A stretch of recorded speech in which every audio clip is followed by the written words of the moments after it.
और अब सीधे आपको लखनऊ लेकर चलेंगे, जहां पर मुख्यमंत्री योगी आदित्यनाथ मौजूद हैं। क्या कुछ वो कह रहे हैं, एक बार वो सुन लेते हैं।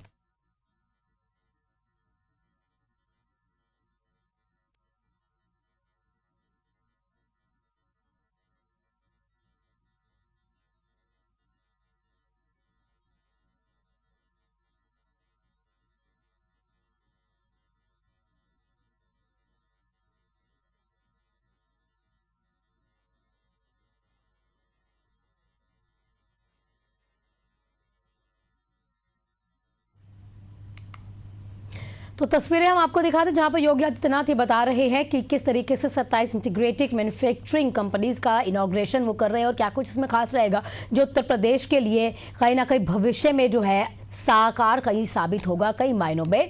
खबरों में आगे बढ़ते हैं, छत्तीसगढ़ की बात कर लेंगे। राज्य सरकार ने यहाँ बिजली बिल योजना के अंतर्गत दी जाने वाली छूट की सीमा में युक्त संशोधन किया है। अब ऐसे में अब प्रति माह दी जाने वाली 400 यूनिट की छूट के स्थान पर 100 यूनिट तक की मासिक खपत पर 50% रियायत आपको दी जाएगी। और इस मुद्दे पर कांग्रेस ने बड़े बड़े दावे कर दिए हैं, बयान दे दिए कि इसे आम आदमी के हक पर डाका बताया है।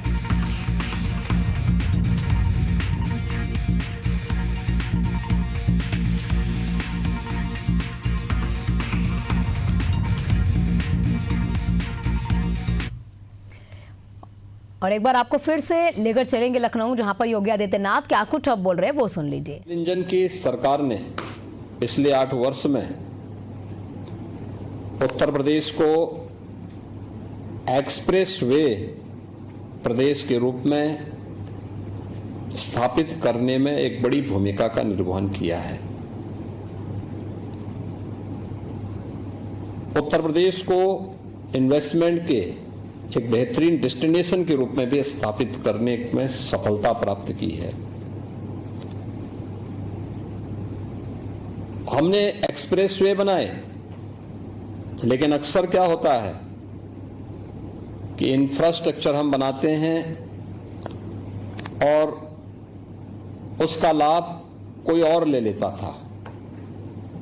ये पहली बार हो रहा है कि इंफ्रास्ट्रक्चर के साथ साथ हम इंडस्ट्रियल क्लस्टर और कॉरिडोर भी वहां डेवलप कर रहे हैं।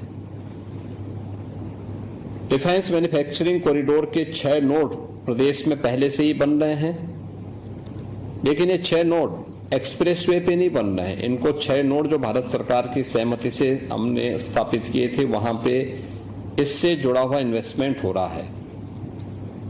और यह एक नए युग परिवर्तक घटना के रूप में आप इसको आप मान सकते हैं कि इस प्रकार की integrated manufacturing and logistic cluster का विकास एक्सप्रेस वे के दोनों ओर 10,000 एकड़ लैंड एक साथ 27 ऐसे क्लस्टर विकसित करने में मदद करेगा। यह एक नए भारत के, उस नए उत्तर प्रदेश की तस्वीर है जिसने अपने को बेमारू राज्य से अब भारत के ग्रोथ इंजन के रूप में अपने आप को प्रस्तुत किया है और विकसित भारत की संकल्पना में अपनी भूमिका के निर्वहन करने के लिए अपने आप को तैयार कर रहा है। एक बड़ा अभियान है और मेरा यह मानना है कि इन्वेस्टमेंट की पहली शर्त होती है सुरक्षा और लैंड बैंक, बेहतरीन इंफ्रास्ट्रक्चर, यानी इसमें सभी कुछ आज यूपी के अंदर उन्हें प्राप्त होंगे। हमने जितने भी एक्सप्रेसवे बनाए हैं, इन एक्सप्रेसवे में सर्विस लेन की सुविधा उन्हें उपलब्ध कराई जा रही है।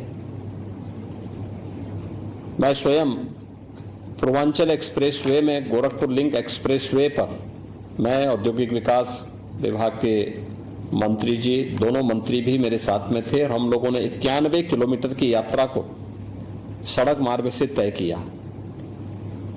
और मैं देख के बहुत चकित था कि हम लोगों की जो गाड़ी की स्पीड 120 किलोमीटर पर आवर थी, लेकिन पता नहीं लग रहा था कि हम गाड़ी में बैठे हुए हैं। इतना स्मूथ चल रही थी गाड़ी। और 1 घंटे में हम लोगों ने लगभग 10-12 स्थानों पे गाड़ी की स्पीड कम करना पड़ा था, क्योंकि लोग अभिवादन के लिए खड़े थे, स्वागत के लिए खड़े थे। लेकिन उस सब के बावजूद 1 घंटे में हमने इस दूरी को तय किया। ये आज